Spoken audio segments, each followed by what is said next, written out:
삐삐삐 단조로운 기계음이 수술실의 팽팽한 긴장감을 갈랐다. 무영등 아래 강서연의 눈은 오직 눈앞의 환자에게만 고정되어 있었다.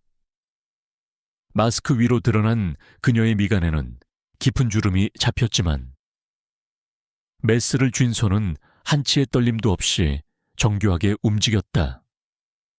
시간과 생명이 그녀의 손끝에서 아슬아슬한 줄타기를 하고 있었다.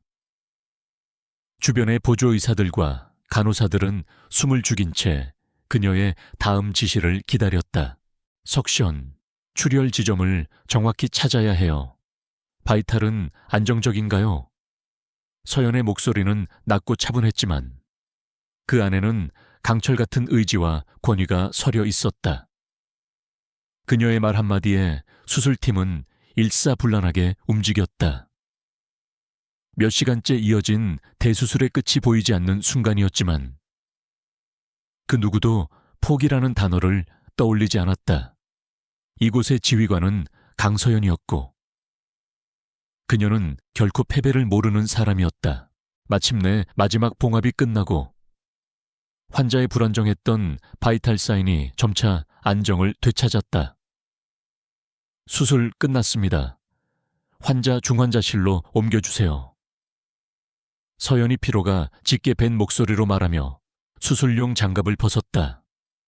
장갑을 벗자 땀으로 축축한 손이 드러났다. 그제야 억눌려 있던 피로가 파도처럼 몰려왔다. 그녀는 뻐근한 목을 돌리며 수술실 벽에 걸린 시계를 보았다. 시계는 이미 자정을 훌쩍 넘긴 새벽을 가리키고 있었다. 수술 가운을 벗고 의사 가운으로 갈아입은 서연은 병원 복도를 걸었다.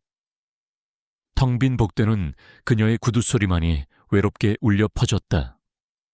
집에서 엄마를 기다리고 있을 어린 딸의 얼굴이 떠올랐다. 미안함과 안쓰러움이 마음 한구석을 무겁게 짓눌렀지만 방금 전 자신이 살려낸 생명을 생각하며 애써 마음을 다잡았다. 이것이 의사로서 그리고 엄마로서 그녀가 짊어져야 할 삶의 무게였다.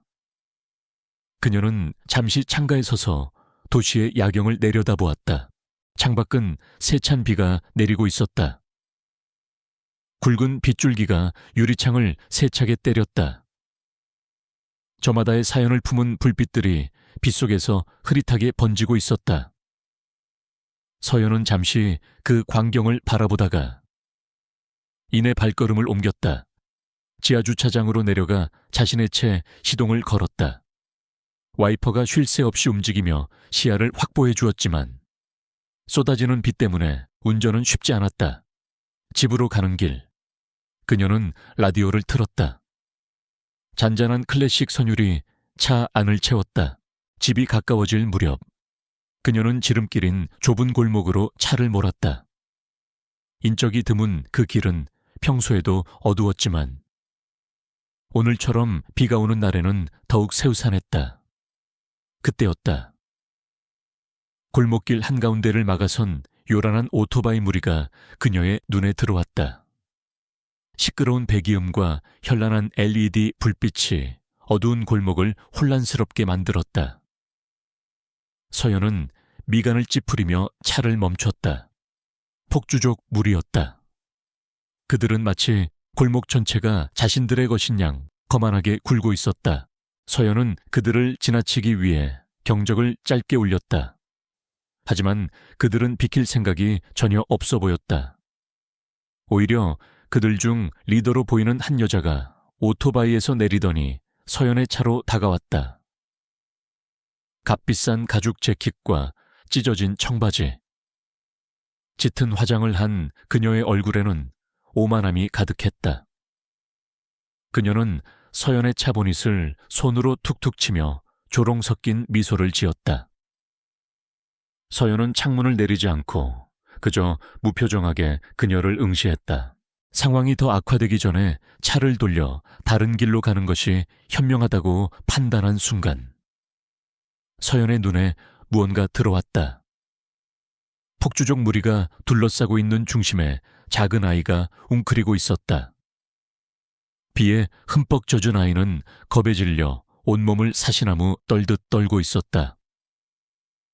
아이의 겁먹은 눈동자와 폭주족들의 위협적인 모습이 교차되는 순간 서연의 마음속에서 무언가 뜨거운 것이 치밀어 올랐다. 의사로서의 사명감과 엄마로서의 본능이 동시에 그녀를 움직였다. 그녀는 망설임 없이 차 문을 열고 밖으로 나섰다. 차가운 빗줄기가 순식간에 그녀의 옷을 적셨지만 아랑곳하지 않았다. 그녀는 천천히 하지만 단호한 걸음으로 무리의 중심을 향해 걸어갔다. 폭주족들은 갑작스러운 그녀의 등장에 잠시 당황한 듯 보였지만 이내 다시 비웃음을 터뜨렸다. 아줌마, 목숨이 아깝지 않은가 보네. 여긴 왜 끼어들어? 리더인 박유라가 팔짱을 끼고 비아냥거리며 말했다. 그녀의 눈빛은 서연을 하찮은 벌레 보듯 하고 있었다. 서연은 박유라의 말을 무시하고 곧장 웅크린 아이에게 다가갔다. 그녀는 아이 앞에 무릎을 꿇고 눈높이를 맞췄다. 아이는 극심한 공포에 질려 말도 제대로 하지 못하고 있었다. 서연은 부드러운 목소리로 아이를 안심시키려 애썼다. 얘야, 괜찮아. 이제 아줌마가 여기 있으니까 아무 일도 없을 거야. 그녀는 아이의 상태를 살피기 위해 손목을 잡고 맥박을 확인했다. 맥박은 비정상적으로 빨랐고 아이의 몸은 차갑게 식어 있었다. 저천증과 급성 스트레스 반응의 초기 증상이었다. 이 아이, 지금 당장 병원으로 가야 할지도 몰라요. 급성 쇼크 상태에 빠질 수 있습니다. 서연은 의사로서의 전문적인 소견을 단호하게 말했다. 그녀의 말투에는 허튼 장난을 용납하지 않겠다는 엄격함이 묻어났다. 폭주족 무리는 쇼크라는 단어에 잠시 주춤했다. 그들은 그저 아이를 겁주고 괴롭히며 자신들의 힘을 과시하고 싶었을 뿐. 상황이 이렇게 심각해질 것이라고는 생각하지 못했다. 그들의 얼굴에 당혹감이 스쳐 지나갔다. 하지만 박유라의 생각은 달랐다. 그녀는 자신의 유흥이 방해받았다는 사실에 불쾌감을 느꼈다. 의사면 다야. 우리가 뭘 어쨌다고 쇼크 우는이야. 그냥 좀 놀아준 것뿐이라고. 그녀는 오히려 목소리를 높이며 자신의 행동을 정당화하려 했다. 그녀의 눈에는 반성의 기미라고는 찾아볼 수 없었다. 오직 자신의 권위가 도전받았다는 것에 대한 분노만이 가득했다. 그녀는 서연의 어깨를 거칠게 밀치며 위협적으로 다가왔다. 서연은 박유라의 손길에 밀려 잠시 휘청였지만 이내 균형을 잡고 더욱 차가운 눈빛으로 그녀를 쏘아보았다. 이건 노는 게 아니에요. 명백한 아동 학대입니다. 지금 당장 이 아이에게서 떨어지지 않으면 경찰에 신고하겠어요. 당신들의 행동은 모두 내 차의 블랙박스에 녹화되고 있습니다. 그녀의 목소리는 조용했지만 그 안에 담긴 힘은 박유라를 압도하기에 충분했다. 블랙박스와 경찰이라는 단어에 다른 폭주족 멤버들이 동요하기 시작했다. 박유라는 분노로 얼굴이 일그러졌다. 감히 자신에게 이래라 저래라 명령하는 서연의 당당한 태도가 그녀의 자존심을 건드렸다. 네가 뭔데 날 가르치려 들어. 우리 아빠가 누군지 알아. 너 같은 여자는 그냥 밟아버리면 그만이야. 그녀는 자신의 배경을 과시하며 서연을 협박했다. 하지만 서연은 눈 하나 깜짝하지 않았다. 그녀에게 중요한 것은 상대방의 아버지가 누구인지가 아니라 눈앞의 아이를 구하는 것이었다. 당신 아버지가 누구든 상관없습니다. 법 앞에서는 모두가 평등하죠. 그리고 지금 당신은 법을 어기고 있습니다. 서연의 논리 정연한 반박에 박유라는 잠시 말문이 막혔다. 그때 다른 멤버 중 하나가 박유라의 팔을 잡아끌며 속삭였다. 유라야, 그만하자. 저 여자 보통이 아니야. 진짜 경찰 부르면 우리만 골치 아파져. 주변의 분위기가 자신에게 불리하게 돌아가자 박유라는 어쩔 수 없이 한 발 물러섰다. 하지만 이대로 물러설 그녀가 아니었다. 그녀는 서연을 향해 도끼 서린 눈빛을 보내며 마지막 경고를 날렸다. 좋아. 오늘은 이만 물러나 주지. 하지만 오늘 일 반드시 후회하게 만들어 줄게. 내 이름 박유라. 똑똑히 기억해둬. 그 말을 끝으로 그녀는 자신의 오토바이에 올라탔고 무리들은 굉음을 내며 어둠 속으로 사라졌다. 순식간에 골목에는 서연과 겁에 질린 아이 그리고 세차게 내리는 빗소리만이 남았다. 서연은 그제야 안도의 한숨을 내쉬었다. 서연은 자신의 재킷을 벗어 아이의 몸을 감싸주었다. 이제 정말 괜찮아. 이름이 뭐니? 그녀의 다정한 물음에 아이는 한참 만에야 작은 목소리로 대답했다. 한지훈이요. 서연은 지훈의 등을 부드럽게 토닥여주며 차로 데려갔다. 차의 히터를 강하게 틀어 아이의 몸을 녹여주었다. 그녀는 지훈의 부모님께 연락하기 위해 전화번호를 물었지만 아이는 너무 놀라서인지 제대로 기억해내지 못하고 그저 고개만 저을 뿐이었다. 어쩔 수 없이 서연은 우선 아이를 자신의 집으로 데려가기로 결정했다. 차가 다시 출발하자 지훈은 뒷좌석에서 창밖을 바라보며 아무 말도 하지 않았다. 서연은 백미러를 통해 아이의 모습을 살폈다. 아이의 작은 어깨가 여전히 미세하게 떨리고 있었다. 방금 전 박유라가 던진 아기에 찬 마지막 말이 뇌리에서 떠나지 않았다. 오늘 밤의 일은 이걸로 끝나지 않을 것 같다는 불길한 예감이 그녀의 마음을 무겁게 짓눌렀다. 빗줄기는 여전히 거셌다. 다음 날 아침 서연의 작은 아파트에는 구수한 된장찌개 냄새가 퍼지고 있었다. 밤새 낯선 곳에서 잠을 설친 지훈은 식탁에 앉아 말없이 숟가락만 만지작거리고 있었다. 서연의 딸 혜운이는 그런 지훈의 주위를 맴돌며 제잘제잘 말을 걸었다. 오빠, 계란말이 좋아해. 우리 엄마가 세상에서 제일 맛있게 만들어. 혜운이의 천진난만한 친절함에 지훈의 얼어붙었던 표정이 아주 조금씩 풀리는 듯했다. 서연은 따뜻한 밥과 반찬을 지훈의 앞에 놓아주며 부드럽게 말했다. 어젯밤에 많이 놀랐을 테니 입맛이 없겠지만 뭐라도 좀 먹어야 기운이 나. 천천히 먹어봐. 그녀의 다정한 보살핌 속에서 지훈은 마침내 숟가락을 들었다. 한 숟갈, 두 숟갈 밥을 입으로 가져가면서 아이의 눈시울이 붉어졌다. 어젯밤의 공포와 서러움이 뒤늦게 밀려오는 듯했다. 서연은 아무 말 없이 아이의 등을 가만히 토닥여 주었다. 아침 식사가 끝날 무렵 서연은 조심스럽게 지훈에게 아버지의 연락처를 물었다. 다행히 안정을 찾은 지훈은 아버지의 전화번호를 정확히 기억해냈다. 서연은 즉시 전화를 걸었다. 수화기 너머에서는 밤새 한숨도 자지 못한 듯한 극도의 불안과 피로가 섞인 남자의 목소리가 들려왔다. 서연은 자신이 의사임을 밝히고 아이가 안전하게 함께 있다고 차분히 설명했다. 남자는 몇 번이고 감사하다는 말을 되풀이하며 당장 아이를 데리러 오겠다고 말했다. 서연은 혜운이를 유치원에 데려다주고 지훈과 함께 자신의 병원으로 향했다. 아이의 상태를 한 번 더 확인하고 아버지를 기다리는 것이 안전하다고 판단했기 때문이다. 병원에 도착하자마자 후배 간호사 한 명이 불안한 얼굴로 그녀에게 다가왔다.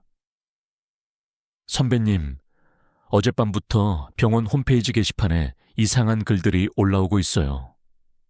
전부 선배님을 비난하는 내용이에요. 그녀는 서연에게 자신의 휴대폰 화면을 보여주었다. 화면에는 불친절한 의사 강서연을 고발합니다. 환자를 위협하는 의사의 자질이 의심된다. 와 같은 자극적인 제목의 글들이 가득했다. 내용은 모두 사실을 교묘하게 왜곡하거나 악의적으로 부풀린 것들이었다. 어젯밤 골목길에서 있었던 일을 자신들에게 유리하게 각색하여 올린 박유라 무리의 소행임이 분명했다. 서연은 어이가 없었지만 한편으로는 가슴 한구석이 서늘해졌다. 그들의 복수가 이렇게 유치하고 신속하게 시작될 줄은 몰랐다. 설상가상으로 외과 과장이 그녀를 호출했다. 과장실에 들어서자 그는 곤란한 표정으로 서류 한 장을 내밀었다. 정식으로 접수된 민원 서류였다. 내용은 인터넷 게시글과 대동소이했지만 훨씬 더 집요하고 악랄했다. 과장은 서연의 실력을 믿지만 병원 이미지도 생각해야 한다며 당분간은 조심하는 게 좋겠다는 애매한 말을 건넸다. 서연은 그 말의 의미를 즉시 알아차렸다. 병원은 그녀를 보호하기보다는 문제를 덮고 싶어 한다는 것을 그녀가 무거운 마음으로 과장실을 나왔을 때 병원 로비가 갑자기 소란스러워졌다. 검은색 고급 세단 여러 대가 병원 정문 앞에 멈춰 섰고 잘 차려입은 비서와 경호원들에게 둘러싸인 한 남자가 차에서 내렸다. 병원장과 주요 임원들이 허둥지둥 달려나가 그에게 90도로 허리를 숙였다. 그 남자는 주변의 소란에는 아랑곳하지 않고 오직 무언가를 찾는 듯 날카로운 눈빛으로 로비 안을 훑었다. 그의 시선이 마침내 지훈의 손을 잡고 서 있는 서연에게 멈췄다. 그는 바로 한태준이었다. 대한민국 경제를 움직이는 유진그룹의 총수. 그는 병원 임원들의 인사를 가볍게 지나치고 곧장 서연에게로 걸어왔다. 그의 발걸음에는 망설임이 없었다. 그의 주변으로 형성된 무거운 기압이 주변 사람들을 압도했다. 그는 서연과 지훈의 앞에 멈춰 서서 먼저 아들의 얼굴을 살폈다. 지훈이 아빠 하고 외치며 그의 품에 안기자 냉철해 보이던 태준의 얼굴에 비로소 안도와 부정이 뒤섞인 복잡한 감정이 스쳐 지나갔다. 아들을 한참 동안 말없이 안아주던 태준은 이내 지훈을 자신의 비서에게 맡기고 서연을 향해 몸을 돌렸다. 그는 깊게 허리를 숙였다. 강서연 선생님, 제 아들 지훈이를 구해주셔서 정말 감사합니다. 이 은혜를 어떻게 갚아야 할지 모르겠습니다. 그의 목소리는 낮고 진중했으며 감사함이 진심으로 묻어났다. 재벌 총수의 예기치 않은 정중한 태도에 서연은 오히려 자신이 더 당황스러웠다. 그녀는 손을 내저으며 말했다. 아닙니다. 누구라도 그런 상황을 봤다면 저처럼 행동했을 겁니다. 의사로서 당연히 해야 할 일을 했을 뿐입니다. 그녀는 대수롭지 않게 말했지만 태준은 그녀의 얼굴에 서려 있는 피로와 곤혹스러움을 놓치지 않았다. 그는 주변에서 수군거리는 병원 직원들과 조금 전 그녀가 나왔던 과장실을 잠시 훑어보았다. 그의 예리한 눈빛은 이미 상황의 전반을 파악하고 있었다. 그는 자신의 비서에게 조용히 무언가를 지시했다. 잠시 후 비서는 태준에게 어젯밤부터 병원 홈페이지에 올라온 악성 게시글들과 정식으로 접수된 민원에 대한 보고서를 건넸다. 태준은 그 내용을 빠르게 훑어보았다. 그의 표정은 변화가 없었지만 눈빛은 얼음장처럼 차가워졌다. 그는 서연에게 조용한 곳에서 이야기하고 싶다고 제안했다. 서연은 잠시 망설였지만 그의 단호한 태도에 이끌려 병원 내의 VIP 라운지로 자리를 옮겼다. 둘만 남게 되자 태준이 먼저 입을 열었다. 이 모든 일이 지훈이를 구해주신 것 때문에 시작된 일인 것 같습니다. 정말 죄송합니다. 그는 다시 한번 사과했다. 어젯밤 제 아들을 위협했던 자들은 국회의원 박찬휘의 딸 박유라와 그 무리들입니다. 저는 이미 모든 상황을 파악했습니다. 그의 말에 서연은 놀랐다. 그녀는 단 하룻밤 사이에 그가 모든 것을 알아냈다는 사실에 그의 정보력과 실행력에 혀를 내둘렀다. 태주는 자신의 명함을 그녀에게 건넸다. 강 선생님, 이것은 단순한 감사의 표시가 아닙니다. 선생님께서 제 아들을 지켜주셨으니 이제는 제가 선생님을 지켜드릴 차례입니다. 그들은 합리적인 방법으로는 상대할 수 없는 부류의 인간들입니다. 그는 단호하게 말했다. 서연은 자신의 힘으로 해결하고 싶다는 생각에 선뜻 그의 제안을 받아들이지 못했다. 그녀는 누군가에게 빚을 지거나 의지하는 것에 익숙하지 않은 사람이었다.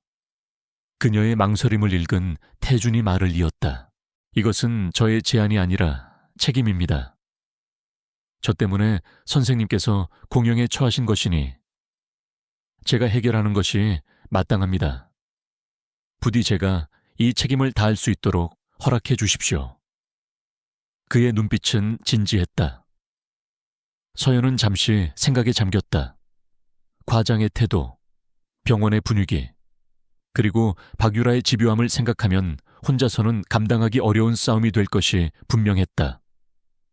그녀는 마침내 고개를 끄덕였다. 그녀의 손에 들린 차가운 명함에서 알 수 없는 무게감이 느껴졌다.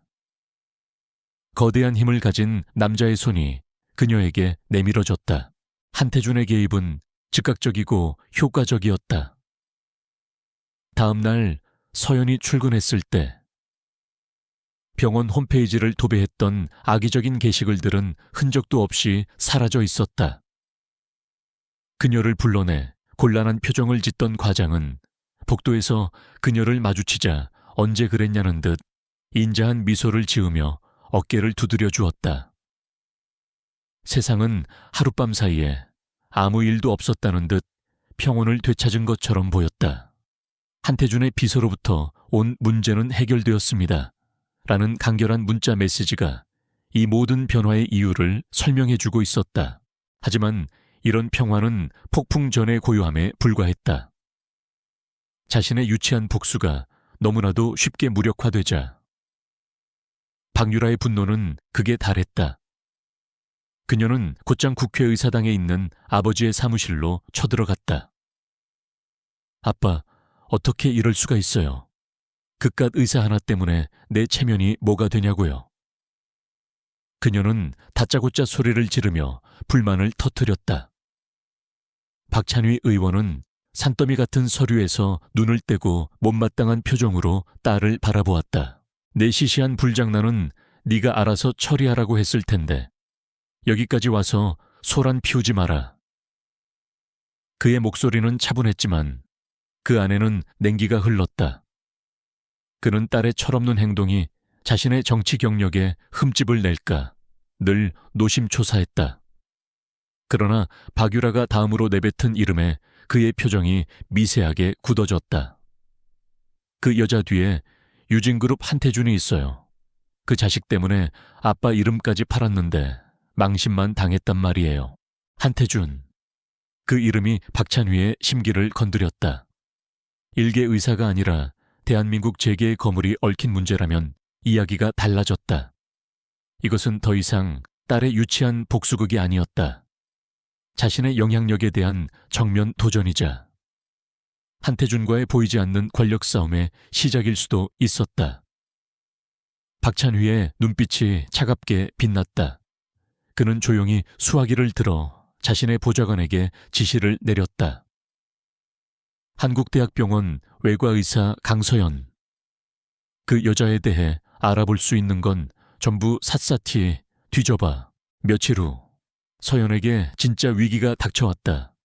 한 인터넷 언론사에서 그녀에 대한 악의적인 기사를 터뜨린 것이다. 오만한 의사의 의료과실. 환자는 결국 사망이라는 자극적인 제목의 기사는 1년 전 서연이 집도했던 수술을 문제 삼았다. 당시 환자는 고령의 여러 합병증을 가진 고위험군이었고 수술은 성공적이었으나 안타깝게도 수술 후 회복 과정에서 갑작스러운 심정지로 사망한 케이스였다. 서연은 최선을 다했지만 의학의 한계를 넘을 수는 없었다. 기사는 서연이 무리하게 수술을 강행했으며 환자의 경고 신호를 무시했다는 식으로 사실을 완전히 왜곡했다. 심지어 슬픔에 잠긴 유가족과의 인터뷰까지 실려 있었다. 박찬휘가 뒤에서 유가족을 부추기고 금전적인 보상을 약속하며 소송을 제기하도록 조종한 결과였다. 기사는 삽시간에 퍼져나갔고 여론은 급격하게 악화되었다. 병원 측은 긴급 이사회를 소집했고 서연에게 조사가 끝날 때까지 모든 수술에서 배제한다는 결정을 통보했다.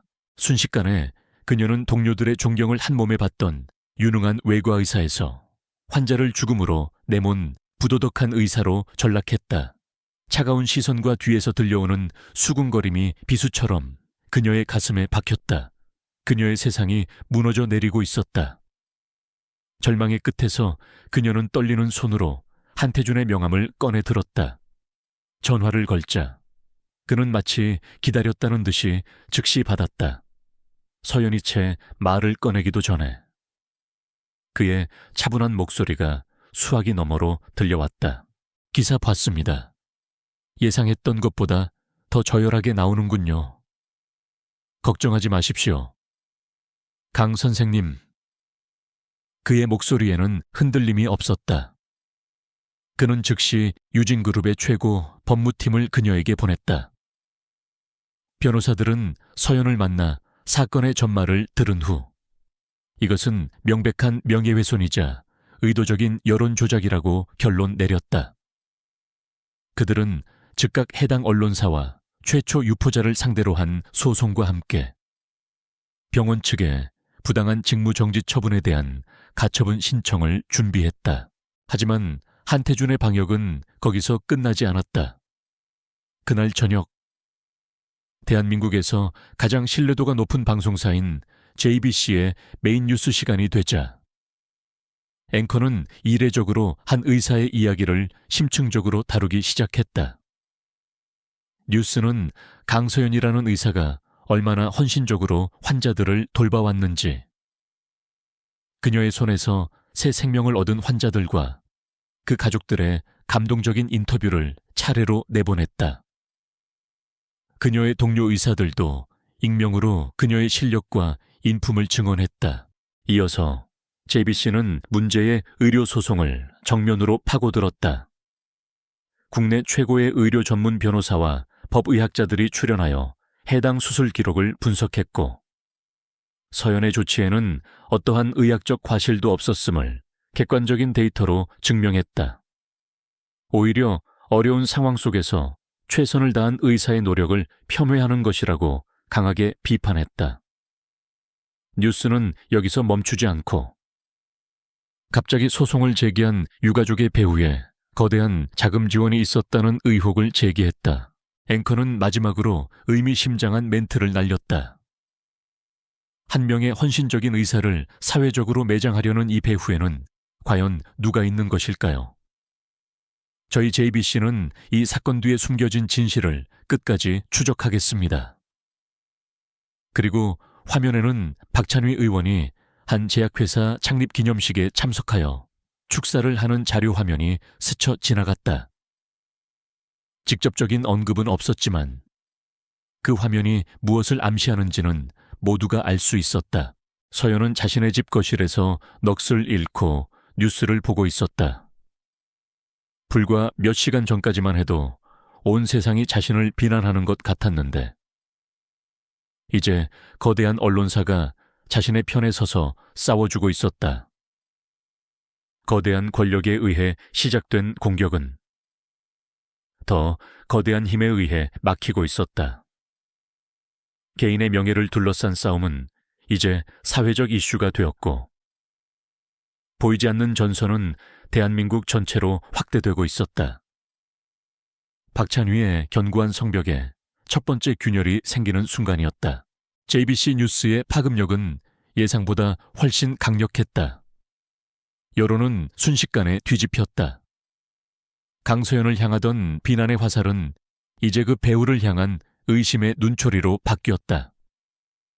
병원 이사회는 언제 그랬냐는 듯 서둘러 그녀의 수술 배제 조치를 철회했고, 동료들은 그동안의 침묵이 미안했다는 듯 따뜻한 격려를 건넸다. 모든 것이 제자리를 찾아가는 듯 보였지만 서연의 마음은 오히려 더 복잡해졌다. 그녀는 이 모든 상황이 비현실적으로 느껴졌다. 한태준이라는 거대한 방패막이 없었다면 자신은 이미 사회적으로 매장당했을 것이다. 하지만 그보다 더 그녀를 혼란스럽게 만든 것은 근본적인 의문이었다. 국회의원이라는 자가 고작 딸의 자존심을 지켜주기 위해 이토록 무리수를 두면서까지 자신을 공격한 이유가 무엇일까? 단순한 복수라고 하기에는 그들의 공격은 너무나도 치밀하고 악랄했다. 마치 그녀라는 존재 자체를 사회에서 지워버리려는 듯했다. 서연은 자신의 의문을 한태준에게 털어놓았다. 유진그룹 회장실에서 다시 만난 두 사람 사이에는 이제 단순한 감사와 호의를 넘어선 미묘한 동지애가 흐르고 있었다. 박찬휘 의원의 공격은 단순한 보복이 아닌 것 같습니다. 마치 제가 무언가 알아서는 안 될 것을 알고 있거나 앞으로 알게 될 가능성을 미리 차단하려는 것처럼 느껴집니다. 그녀의 논리적인 추론에 한태준은 조용히 고개를 끄덕였다. 그의 생각도 같았다. 맞습니다. 그들의 반응은 과했습니다. 뱀을 잡으려다 초가 삼간을 태우는 격이죠. 박찬휘가 지키려는 것은 딸의 체면이 아니라 그보다 훨씬 더 중요하고 거대한 무언가일 겁니다. 한태준은 자신의 전략경영팀 최 팀장을 불렀다. 전직 국정원 출신의 엘리트 요원들로 구성된 그의 팀은 재벌 총수의 사적인 문제를 해결하는 수준을 넘어 거의 국가기관급의 정보 수집 및 분석 능력을 갖추고 있었다. 이제부터 그들의 목표는 강소연을 보호하는 것을 넘어 박찬휘의 비밀을 파헤치는 것이었다. 최 팀장과 그의 팀원들은 즉시 박찬휘 의원의 모든 것을 분석하기 시작했다. 그의 정치자금 흐름, 발의했던 법안들, 국회에서의 발언, 그리고 사적인 인맥까지 방대한 데이터가 수집되고 슈퍼컴퓨터가 연관성을 분석해 나갔다. 며칠간의 밤샘 작업 끝에 마침내 의미 있는 연결고리 하나가 발견되었다. 바로 세진제약이라는 이름이었다. 박찬휘는 지난 몇 년간 꾸준히 세진제약에 유리한 정책과 법안을 지지해왔고 그의 정치 후원금 상당 부분도 세진제약과 그 자회사들로부터 나온 것이었다. 보고를 받은 서연은 세진제약이라는 이름에서 희미한 기억의 조각을 떠올렸다. 몇 년 전 한국대학병원은 세진제약과 함께 신약 개발을 위한 대규모 임상시험을 진행했었다. 당시 병원 내에서는 그 임상시험에 대해 좋지 않은 소문들이 잠깐 돌았었다. 부작용이 생각보다 심각하다거나 데이터가 조작되고 있다는 식의 이야기였다. 하지만 그 소문들은 어느 순간부터 거짓말처럼 싹 사라졌고 모두의 기억 속에서 잊혀졌다. 서연의 머릿속에서 흩어져 있던 퍼즐 조각들이 조금씩 맞춰지기 시작했다. 만약 그 임상시험에 중대한 문제가 있었고 박찬휘가 그것을 덮는 데 개입했다면, 그리고 자신이 그 사실을 우연히 알게 될 가능성이 있는 인물이라면 박찬휘가 자신을 그토록 필사적으로 공격했던 이유가 설명되는 순간이었다. 그녀는 이 가설을 한태준과 최 팀장에게 이야기했고 그들은 즉시 해당 임상시험에 대한 심층 조사를 시작했다. 공식적인 기록상으로 세진제약의 임상시험은 특별한 문제 없이 성공적으로 종료된 것으로 되어 있었다. 하지만 최 팀장의 팀이 병원 내부의 익명 제보 라인을 통해 접촉한 결과 당시 임상시험에 참여했던 한 연구원이 양심의 가책을 느끼고 있다는 첩보를 입수했다. 그는 임상시험 도중 원인 불명의 급성 간부전으로 사망한 환자가 있었으며 병원 상층부의 압력으로 사인이 기존에 앓고 있던 지병 때문인 것으로 조작되었다고 암시했다. 이제 필요한 것은 명백한 증거였다. 서연은 의사로서 자신의 권한을 사용하기로 결심했다. 그날 밤 모두가 퇴근한 텅 빈 병원에서 그녀는 자신의 사무실 컴퓨터 앞에 앉았다. 최 팀장이 원격으로 제공한 보안 프로그램을 통해 병원의 중앙 서버 데이터베이스에 접속했다. 그녀의 손가락이 가늘게 떨렸다. 수만 건의 환자 기록 속에서 그녀는 기억과 제보를 토대로 몇 년 전 사망했던 그 환자의 차트를 검색하기 시작했다. 그녀는 환자의 이름을 입력하고 검색 버튼을 눌렀다. 잠시의 로딩 시간 후 화면에 나타난 메시지는 그녀의 심장을 차갑게 얼어붙게 만들었다. 검색 결과가 없습니다. 있을 수 없는 일이었다. 사망한 환자의 기록이라 할지라도 병원 서버에서 완전히 사라지는 것은 불가능했다. 그녀는 혹시나 하는 마음에 검색 조건을 바꾸어가며 몇 번이고 다시 시도했지만 결과는 마찬가지였다. 누군가가 의도적으로 기록을 삭제한 것이 분명했다. 서연은 최 팀장에게 이 사실을 알렸고 그는 즉시 서버의 로그 기록을 역추적했다. 잠시 후 그로부터 돌아온 답변은 더욱 충격적이었다. 단순 삭제가 아닙니다. 전문가의 소행입니다. 데이터의 흔적 자체를 지워버리는 전문적인 소거 프로그램이 사용되었습니다. 복구는 불가능합니다. 화면에 떠있는 차가운 글자들이 서연의 눈에 박혔다. 과거의 망령은 단순한 소문이 아니었다. 그것은 완벽하게 은폐된 진실이었고 그 진실을 지키기 위해 누군가는 살인과 같은 범죄도 서슴지 않았던 것이다. 사라진 의료 기록은 더 이상 싸움의 본질이 명예회복에 있지 않음을 명백히 보여주었다. 이것은 은폐된 범죄의 진실을 파헤치는 훨씬 더 위험하고 거대한 싸움의 시작이었다. 유진그룹에 철저히 보완된 전략회의실. 거대한 스크린에는 박찬휘를 중심으로 복잡하게 얽힌 인물 관계도가 떠 있었다. 강서연과 한태준, 그리고 최 팀장은 스크린을 응시하며 다음 단계를 논의하고 있었다. 그들의 표정에는 비장함이 감돌았다. 최 팀장이 먼저 입을 열었다. 의료 기록이 전문적인 수법으로 소거된 이상 과거의 증거를 찾는 것은 거의 불가능합니다. 그렇다면 우리가 할 일은 그들이 스스로 움직이게 만드는 것입니다. 그의 말에 한태준이 동의하며 말을 이었다. 견고한 요새는 외부에서 무너뜨리기 어렵지만 내부에서 스스로 무너지게 만들 수는 있지. 우리가 미끼를 던져야 합니다. 그들이 불안과 공포에 사로잡혀 실수를 저지르도록. 그들의 전략은 미끼 작전이었다. 적진에 직접적인 공격을 가하는 대신 그들을 교란시켜 제 발로 함정에 걸려들게 만드는 고도의 심리전이었다. 작전은 두 갈래로 나뉘어 진행될 예정이었다. 첫 번째는 외부에서의 압박이었다. 한태준은 JBC의 김민중 기자를 다시 한번 언급했다. 그는 불의와 타협하지 않는 집요한 성격으로 정평이 나 있는 인물이었다. 최 팀장의 팀이 그에게 익명으로 세진제약 임상시험에 대한 의혹이라는 미끼를 던지기로 했다.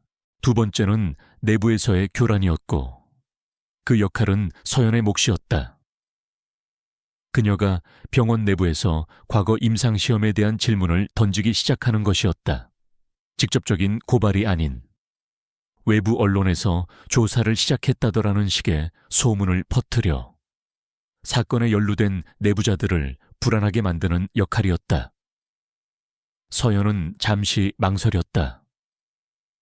의사로서 동료들을 의심하고 떠보는 행위는 그녀의 원칙에 어긋나는 일이었다. 하지만 그녀는 이내 마음을 다잡았다. 더 큰 진실과 정의를 위해서는 불가피한 선택이었다. 작전은 즉시 실행에 옮겨졌다. 최 팀장의 요원은 철저한 보안 속에서 김민준 기자에게 접근했다.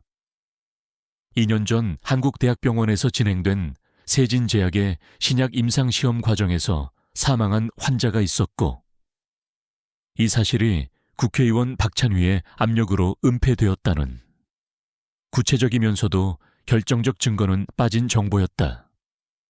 거대한 특종의 냄새를 맡은 김민준 기자의 눈이 빛났다. 그는 즉시 자신만의 취재팀을 꾸려 탐사를 시작했다. 같은 시각, 서연은 병원장실의 문을 두드렸다. 이전의 소환과는 달리 이번에는 그녀가 자신의 발로 찾아간 것이었다. 병원장은 갑작스러운 그녀의 방문에 당황한 기색이 역력했다. 서연은 의자에 앉아 침착하게 입을 열었다. 병원장님, 요즘 병원 안팎으로 2년 전 세진제약 임상시험에 대한 좋지 않은 소문이 들려오고 있습니다. 심지어 유력 언론사에서 취재에 들어갔다는 이야기도 있습니다. 그녀의 말에 병원장의 얼굴이 하얗게 질렸다. 서연은 그의 반응을 놓치지 않고 말을 이었다. 혹시 당시 임상시험과 관련해서 우리가 외부에 해명해야 할 부분이 있다면 미리 준비하는 것이 병원의 명예를 위해 좋지 않을까 싶어서 말씀드립니다. 그녀의 목소리는 지극히 사무적이었지만 그 안에는 날카로운 경고가 담겨 있었다. 병원장은 애써 태연한 척하며 그런 일은 없다고 둘러댔지만 그의 떨리는 손끝은 그의 불안감을 고스란히 드러내고 있었다. 미끼는 성공적으로 던져졌다. 김민준 기자는 박찬휘 의원실과 세진제약 홍보팀에 날카로운 질문들을 던지기 시작했다. 병원 내부에서는 서연이 퍼뜨린 소문이 일파만파로 퍼져나가며 당시 임상시험에 관여했던 관계자들 사이에서 동요가 일기 시작했다. 박찬휘는 사방에서 조여오는 압박감에 이성을 잃기 시작했다. 애초에 강서연이라는 의사 하나만 제거하면 모든 것이 조용히 묻힐 것이라 생각했던 것이 크나큰 오산이었다. 그의 분노는 극에 달했다. 그는 자신의 집무실에서 값비싼 도자기를 집어던지며 고함을 질렀다. 그 여자 하나 때문에 감히 일개 의사 따위가 내 앞길을 가로막아. 그의 오만함은 이제 통제 불능의 불안감으로 변해 있었다. 그는 더 이상 상황을 방관할 수 없다고 판단했다. 그는 즉시 자신의 수족처럼 부리는 보좌관에게 비밀리에 지시를 내렸다. 당장 병원과 세진제약의 관련자들을 모두 소집해 우리가 묻어버린 유령이 관뚜껑을 열고 기어 나오려 하고 있어. 박찬휘는 보안 유지를 위해 자신의 비선 라인을 이용해 긴급 회동을 지시했다. 하지만 그가 세상에서 가장 안전하다고 믿었던 그 통신 라인은 이미 한태준의 팀에 의해 감청되고 있었다. 한적한 도로변에 주차된 정보 수집 차량 안. 헤드셋을 쓴 최 팀장의 요원 한 명이 조용히 미소 지었다. 그의 손가락이 빠르게 키보드를 두드렸다. 곧 한태준의 휴대폰으로 짧은 메시지 한 통이 전송되었다. 목표물, 미끼를 물었습니다. 움직이기 시작합니다. 박찬휘가 소집한 비밀 회동 장소는 강남의 한 고급 룸살롱. 그 중에서도 가장 은밀한 VIP 룸이었다. 무거운 철문이 닫히자 바깥 세상의 소음은 완벽히 차단되었고 방 안에는 무거운 침묵과 세 남자의 불안한 숨소리만이 가득했다. 박찬휘와 오 병원장, 그리고 윤 대표. 세진제약의 성공 신화를 이끌었던 그들의 동맹은 이제 서로를 의심하고 물어뜯기 직전에 위태로운 관계로 변해 있었다. 박찬휘가 먼저 침묵을 깼다. 그는 테이블을 주먹으로 내리치며 으르렁거렸다. 도대체 누가 입을 놀린 거야? 우리가 묻었던 시체 냄새가 어떻게 새어나간 거냐고. 그의 분노는 오 병원장에게로 향했다. 오 병원장은 겁에 질려 안절부절 못하며 변명하기에 바빴다. 저는 아닙니다. 의원님, 저는 그 일 이후로 입도 뻥끗한 적이 없습니다. 그의 비굴한 모습에 윤 대표는 경멸의 시선을 보냈다. 의원님이야말로 너무 안일했던 것 아닙니까? 고작 의사 하나 처리 못해서 일을 이 지경으로 만들다니. 윤 대표의 비아냥거림에 박찬휘의 얼굴이 험악하게 일그러졌다. 한때는 서로의 이익을 위해 끈끈하게 뭉쳤던 그들이었지만 위기가 닥치자 서로에게 책임을 떠넘기며 균열을 드러내기 시작했다. 그들의 추악한 다툼은 한태준의 팀에 의해 고스란히 녹음되고 있었다. 요새의 성벽은 이미 내부에서부터 무너져 내리고 있었다.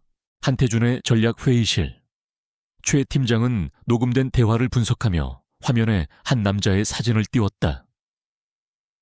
오 병원장은 겁쟁이일 뿐입니다.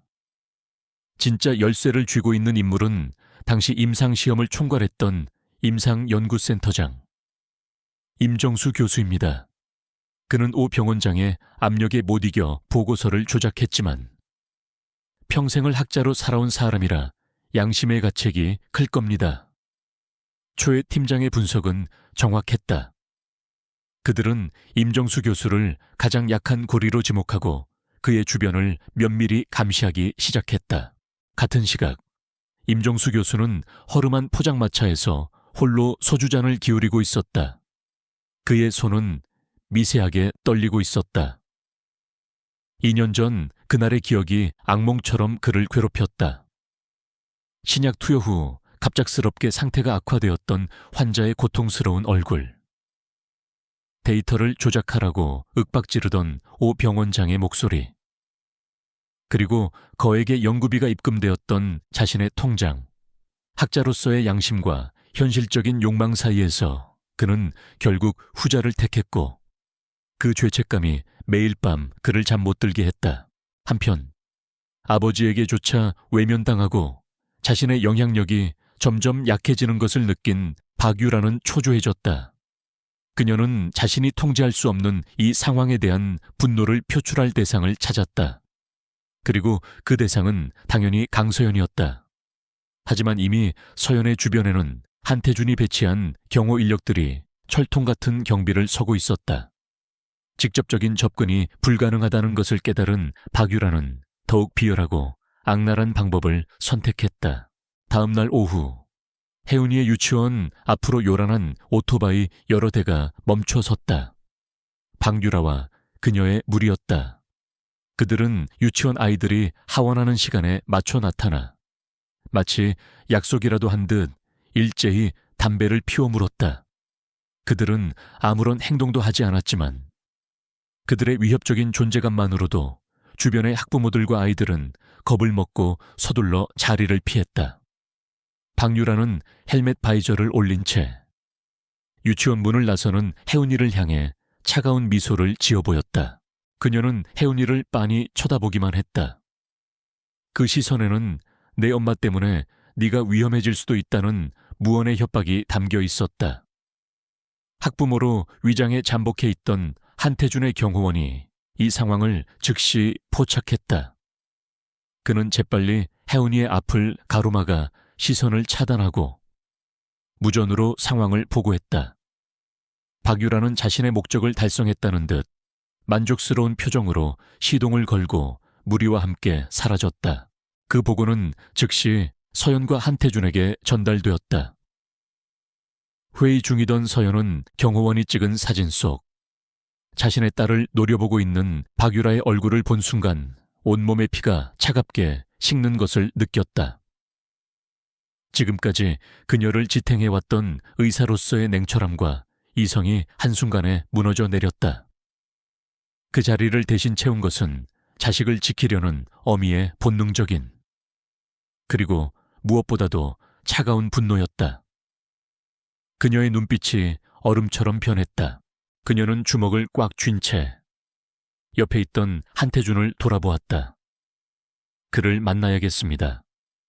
그녀의 목소리는 낮고 조용했지만 그 안에는 강철 같은 결의가 서려 있었다. 임정수 교수 말입니다. 더 이상 기다릴 수 없어요. 제가 직접 그를 만나서 설득하겠습니다. 그녀의 변화를 감지한 한태준은 말없이 고개를 끄덕였다. 이제 이 싸움은 단순히 진실을 밝히는 것을 넘어 사랑하는 사람을 지키기 위한 전면전으로 돌입하고 있었다. 임정수 교수를 만나기 위한 최적의 장소와 시간은 한태준의 팀에 의해 신속하게 파악되었다. 그는 매주 2번 병원 업무를 마친 후 모교의 고요한 도서관 별관에서 개인 연구 시간을 보내곤 했다. 그곳은 외부인의 출입이 통제되고 CCTV가 최소한으로 설치된 비밀스러운 대화를 나누기에 역설적으로 가장 완벽한 장소였다.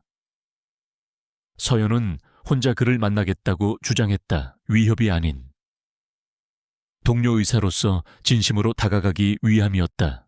한태준은 마지못해 동의했지만 도서관 안팎에는 이미 최정예 요원들이 만일의 사태에 대비해 배치되어 있었다. 서연은 도서관 4층 고문서실 구석에 있는 임 교수의 개인 열람실 문을 조용히 노크했다. 문을 열고 나온 임 교수는 서연의 얼굴을 보고 쏘스라치게 놀랐다. 그의 눈동자가 공포와 불안으로 심하게 흔들렸다. 서연은 그런 그를 향해 최대한 부드러운 목소리로 말했다. 교수님, 잠시 드릴 말씀이 있습니다. 아무도 없는 곳에서 조용히 이야기하고 싶었습니다. 그녀의 차분한 태도에 임 교수는 저항하지 못하고 그녀를 안으로 들였다. 자리에 앉은 서연은 곧바로 본론을 꺼내지 않았다. 그녀는 먼저 의사로서 겪는 고충과 최근 병원에 불어닥친 외압에 대해 이야기하며 공감대를 형성하려 애썼다. 교수님께서는 평생을 학자로 또 의사로 살아오셨습니다.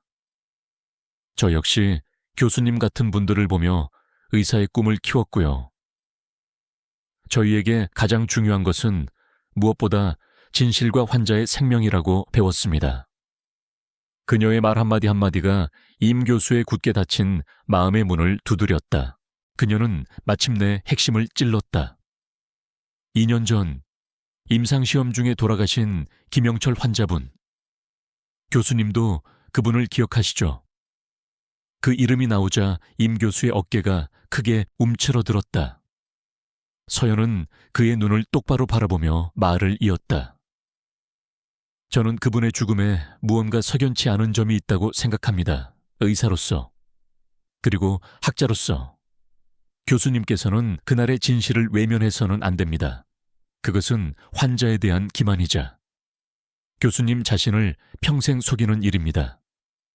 그녀는 그를 비난하지 않았다. 대신 그의 양심에 호소했다. 임 교수의 얼굴이 고통으로 일그러졌다. 그는 두 손으로 얼굴을 감쌌다. 그의 어깨가 가늘게 떨리기 시작했다.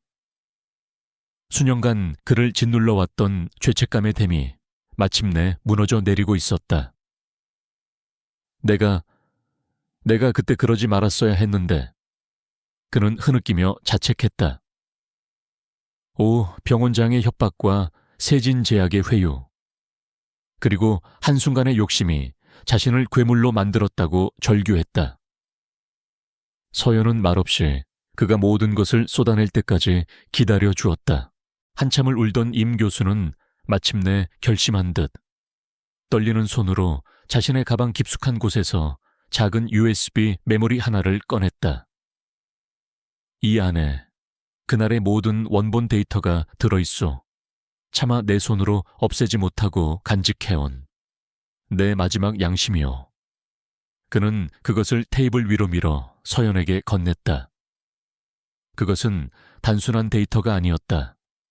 한 사람의 목숨값이었고 거대한 부패의 사슬을 끊을 수 있는 유일한 무기였다. 바로 그 순간이었다. 열람실 문이 거칠게 열리며 검은 양복을 입은 거구에 사내 2명이 들이닥쳤다.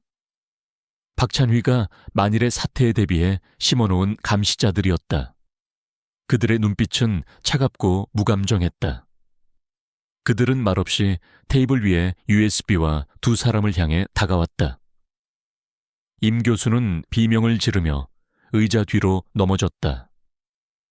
절체절명의 순간, 서연은 놀랍게도 침착했다. 그녀는 몸을 날려 테이블 위에 USB를 낚아채 자신의 주머니에 깊숙이 찔러 넣었다. 사내들이 그녀의 팔을 잡으려던 찰나, 갑자기 복도에서 날카로운 화재 경보음이 울려 퍼지기 시작했다. 동시에 천장의 스프링클러가 터지며 물줄기를 세차게 쏟아냈다. 도서관 전체가 순식간에 아수라장이 되었다.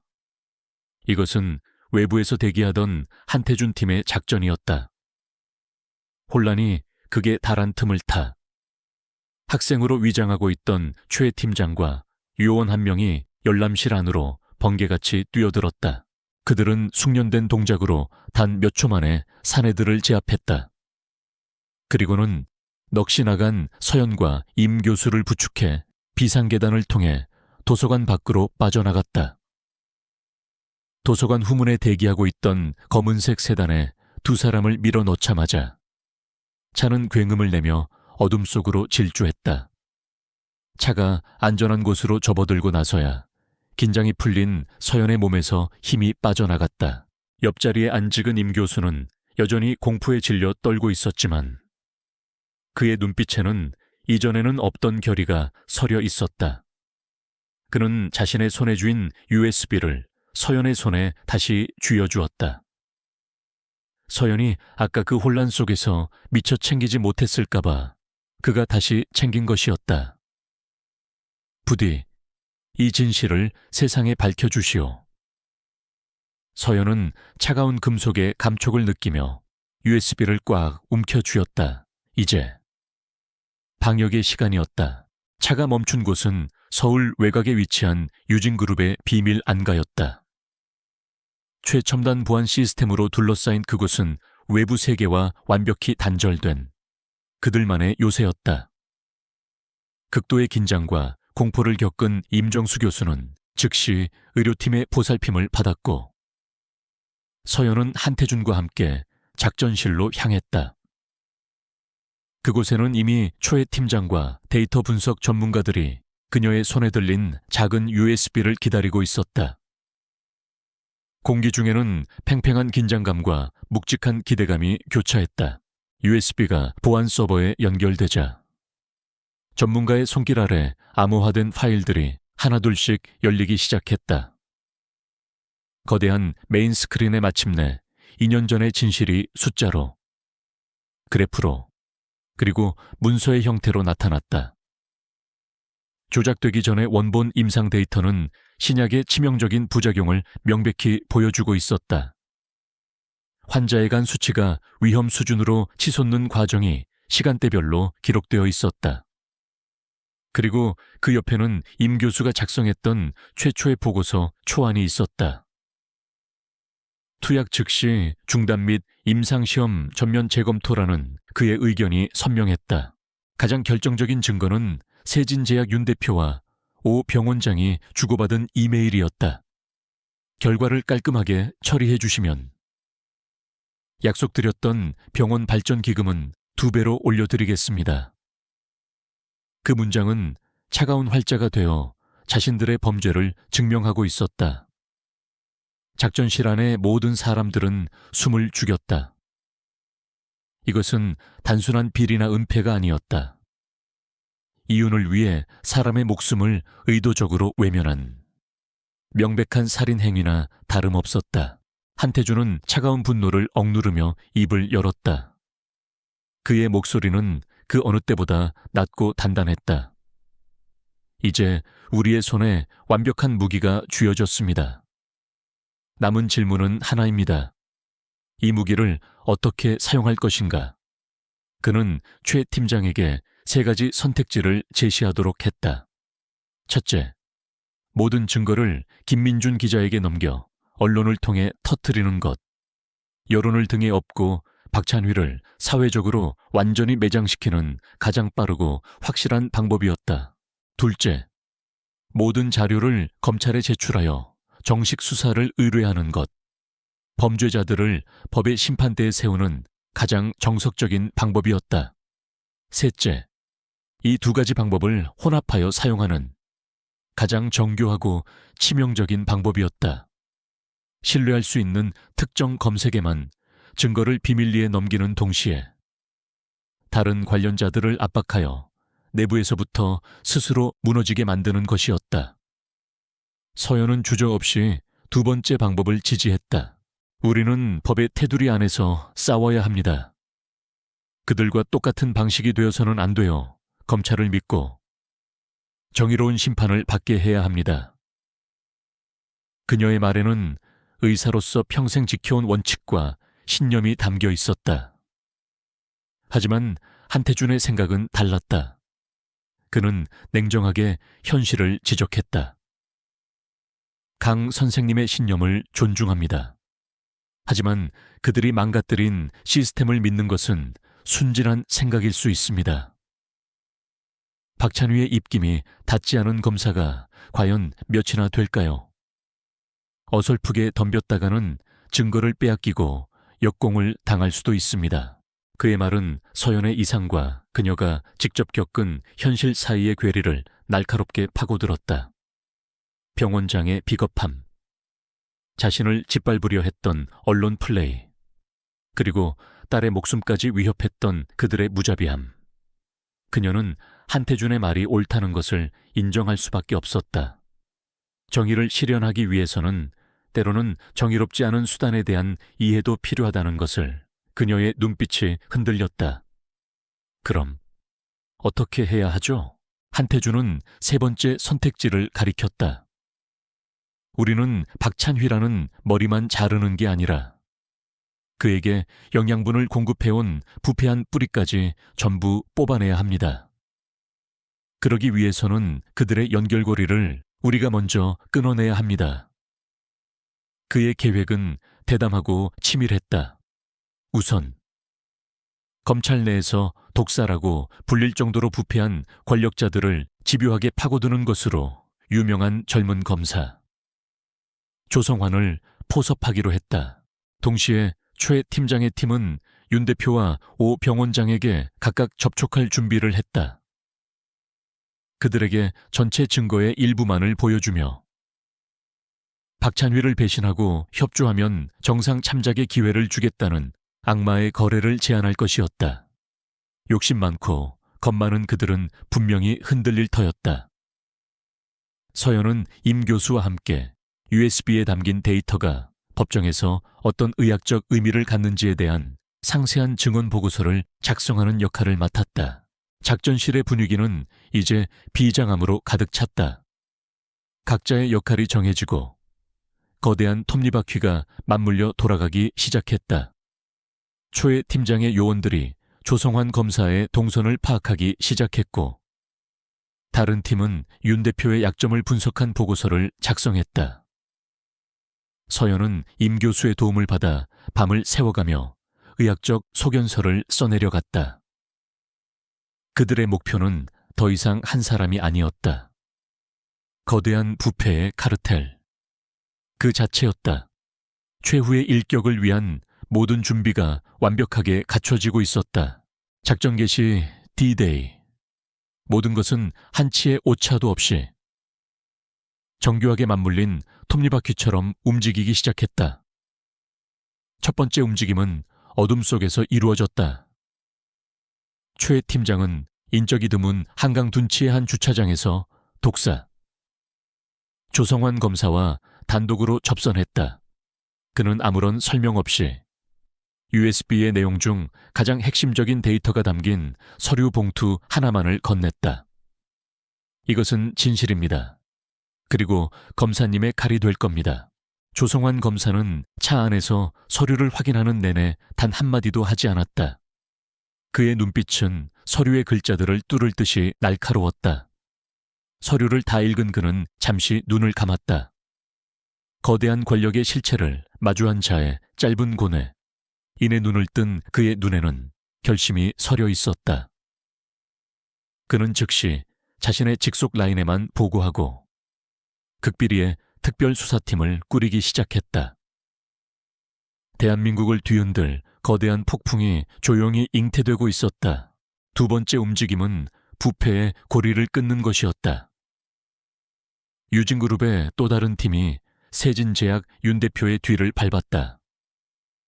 그가 비밀리에 내연녀를 만나러 가는 호텔 지하주차장에서 그들은 그의 앞을 막아섰다. 윤 대표는 처음에는 격렬하게 저항했지만 요원이 내민 태블릿 PC 화면에 자신과 박찬휘 사이에 오고 간 불법 자금 거래 내역과 통화 녹취록이 뜨자 얼굴이 새하얗게 질렸다. 선택지는 두 개였다. 박찬휘와 함께 침몰할 것인가? 아니면 먼저 뛰어내려 살아남을 것인가?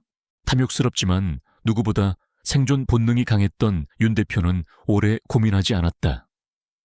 그는 차라리 박찬휘를 물고 늘어져 자신의 죄를 가볍게 하는 길을 택했다.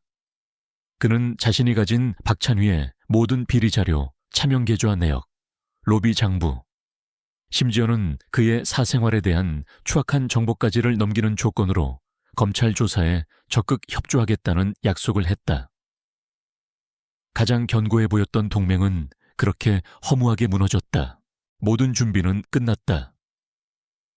한태준은 마침내 JBC의 김민준 기자에게 모든 증거 자료 원본을 넘겼다. 지난 며칠간 독자적인 취재로 사건의 윤곽을 거의 다 파악하고 있던 김 기자는 결정적인 증거를 손에 넣자 세상을 바꿀 특종을 준비했다. 그날 저녁 8시 JBC 뉴스 시간은 정규 방송 대신 긴급 특별기획 국회의원 박찬휘와 세진제약 은폐된 진실을 고발한다라는 제목의 심층 보도로 대체되었다. 그 시각 박찬휘 의원은 국회 기자회견장에서 열변을 토하고 있었다. 그는 자신의 새로운 정치 개혁안을 발표하며 깨끗한 정치, 신뢰받는 국회를 외치고 있었다. 기자들은 기계적으로 그의 말을 받아 적고 카메라 플래시는 연신 터져 나왔다. 그가 자신의 권력과 위상의 정점에 서 있다고 믿어 의심치 않는 순간이었다. 바로 그때 기자회견장 안의 분위기가 미묘하게 바뀌기 시작했다. 기자들의 휴대폰이 일제히 울리기 시작했다. JBC의 특별 보도가 시작된 것이다. 기자들은 충격적인 내용에 웅성거리기 시작했고 몇몇은 노트북으로 실시간 방송을 확인하며 경악을 금치 못했다. 박찬휘는 자신에게 쏟아지던 스포트라이트가 순식간에 싸늘하게 식는 것을 느끼고 당황했다. 누군가가 기자회견장 뒤편에 대형 스크린을 JBC 방송 화면으로 전환했다. 화면에는 임정수 교수가 눈물로 진실을 고백하는 장면과 조작되지 않은 원본 데이터가 선명하게 떠 있었다. 박찬휘의 얼굴에서 핏기가 가셨다. 그가 무언가 변명을 하려던 순간 기자회견장에 육중한 문이 열리고 조성환 검사와 수사관들이 들이닥쳤다. 성큼성큼 단상을 향해 걸어온 조 검사는 당황한 박찬휘의 면전에 차가운 목소리로 체포영장을 제시했다. 국회의원 박찬휘 씨, 특정범죄 가중처벌법상 뇌물수수 및 증거인멸, 업무상 과실치사 교사 혐의로 긴급 체포합니다. 당신은 묵비권을 행사할 수 있으며 수많은 카메라 플래시가 한꺼번에 터져 나왔다. 대한민국의 유력 정치인이 생방송 카메라 앞에서 수갑을 차는 모습은 전 국민에게 실시간으로 송출되었다. 그의 오만했던 표정은 절망과 분노로 일그러졌다. 그의 왕국은 단 몇 분 만에 완벽하게 붕괴했다. 같은 시각 강남의 한 명품 매장에서 쇼핑을 즐기던 박유라 역시 현장에서 대기하던 형사들에 의해 체포되었다. 아버지의 권력이라는 방패막이 사라진 그녀는 평범한 범죄자에 불과했다. 안개서 서연은 담담한 표정으로 TV 화면을 보고 있었다. 옆에는 눈물을 흘리는 임 교수와 무표정한 얼굴의 한태준이 함께 있었다. 누구도 환호하거나 기뻐하지 않았다. 다만 길고 길었던 싸움이 끝났다는 안도감과 진실의 무게가 주는 엄숙함만이 공간을 채우고 있었다. 굵은 빗줄기가 쏟아지던 그날 밤 시작되었던 악몽은 마침내 완벽한 폭풍우가 되어 모든 것을 쓸어버리고 끝이 났다. 박찬휘는 뇌물수수, 증거인멸, 직권남용 등 수많은 혐의가 인정되어 법정 최고형에 가까운 징역 15년형을 선고받았다. 그의 오만했던 제국은 법의 심판 아래 완벽하게 막을 내렸다. 수사에 협조한 윤 대표와 오 병원장은 감형을 받아 각각 징역 5년과 3년을 선고받았다. 평생을 권력의 그림자 뒤에 숨어 살아온 그들은 결국 자신들의 탐욕에 대한 대가를 치르게 되었다. 철없던 폭주족의 리더 박유라는 폭행 및 협박 혐의로 집행유예와 함께 장시간의 사회봉사 명령을 받았다. 아버지의 후광이 사라진 세상에서 그녀는 이제 스스로의 힘으로 속죄하며 살아가야 할 것이다. 모든 것이 제자리를 찾았다. 폭풍이 지나간 후 강서연의 삶에도 평화가 찾아왔다. 그녀는 영웅이 되었다. 언론은 그녀를 백의의 투사라 칭송했고 병원 동료들은 그녀를 존경과 경외의 눈빛으로 바라보았다. 부패한 오 병원장이 물러나고 새로 부임한 병원장은 그녀에게 직접 감사패를 전달하며 그녀의 용기를 치하했다. 하지만 서연은 자신에게 쏟아지는 스포트라이트가 어색하기만 했다. 그녀는 조용히 자신의 자리로 돌아갔다. 그녀가 진정으로 평온을 느끼는 곳은 시끄러운 세상이 아닌 오직 생과 사가 교차하는 수술실 안이었다. 다시 메스를 잡은 그녀의 손은 그 어느 때보다 안정적이고 확신에 차 있었다. 단조로운 바이탈 모니터의 기계음, 팽팽한 긴장감, 그리고 마침내 생명을 구해냈을 때의 그 숭고한 희열.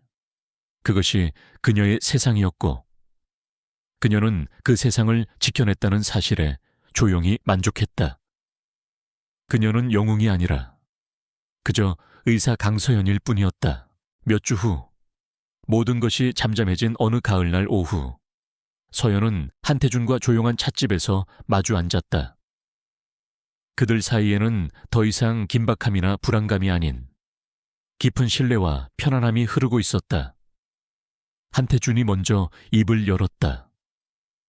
지훈이가 요즘 다시 웃기 시작했습니다. 학교에서 친구도 사귀었다고 자랑하더군요. 모두 강 선생님 덕분입니다. 그의 목소리에는 꾸밈없는 진심이 담겨 있었다. 그는 아들의 변화를 이야기하며 진심으로 행복해 보였다. 서연은 따뜻한 찻잔을 감싸주며 미소 지었다. 회장님께서 도와주시지 않았다면 불가능했을 겁니다. 저 혼자서는 결코 싸워 이길 수 없었을 거예요. 그녀의 말에 한태준은 고개를 저었다. 아닙니다. 저는 그저 선생님께서 싸울 수 있는 칼을 쥐어드렸을 뿐입니다. 그 칼을 들고 거대한 골리앗과 맞서 싸운 것은 선생님의 용기였습니다. 선생님은 제게 그리고 지훈이에게 잊고 있던 중요한 가치를 일깨워 주셨습니다. 그들의 대화는 더 이상 길게 이어지지 않았다. 하지만 침묵 속에서 오고 가는 눈빛은 그 어떤 말보다 더 많은 것을 이야기해주고 있었다. 그것은 단순한 감사를 넘어선 깊은 존중이었고 함께 역경을 헤쳐나온 동지애였으며 어쩌면 그 이상의 감정일지도 몰랐다. 그들은 서로의 삶에 가장 어두웠던 순간 나타나 한 줄기 빛이 되어주었다. 시간이 흘러 첫눈이 내리던 어느 주말 서울의 한 공원에는 아이들의 즐거운 웃음소리가 가득했다. 서연의 딸 혜운이와 한결 밝고 씩씩해진 지훈이가 눈싸움을 하며 눈밭을 뒹굴고 있었다. 조금 떨어진 벤치에 앉아 서연과 한태준은 따뜻한 커피를 마시며 그 모습을 흐뭇하게 바라보고 있었다. 쏟아지는 빗줄기 속에서 시작되었던 그들의 인연은 이제 하얀 눈처럼 순수하고 평화로운 풍경 속에 녹아들어 있었다. 한태준이 문득 입을 열었다. 폭풍이 지나갔군요. 서연은 고개를 끄덕이며 하늘을 올려다보았다. 잿빛 구름 사이로 따스한 겨울 햇살이 쏟아져 내리고 있었다. 네, 그리고 하늘이 전보다 더 맑아진 것 같네요. 그녀가 대답했다. 두 사람은 서로를 바라보며 조용히 미소 지었다. 그 미소 속에는 과거의 아픔을 이겨낸 단단함과 함께 그려나갈 미래에 대한 따뜻한 희망이 담겨 있었다. 두 개의 상처 입었던 가족은 이제 서로에게 기댐으로써 하나의 새로운 풍경을 만들어가고 있었다.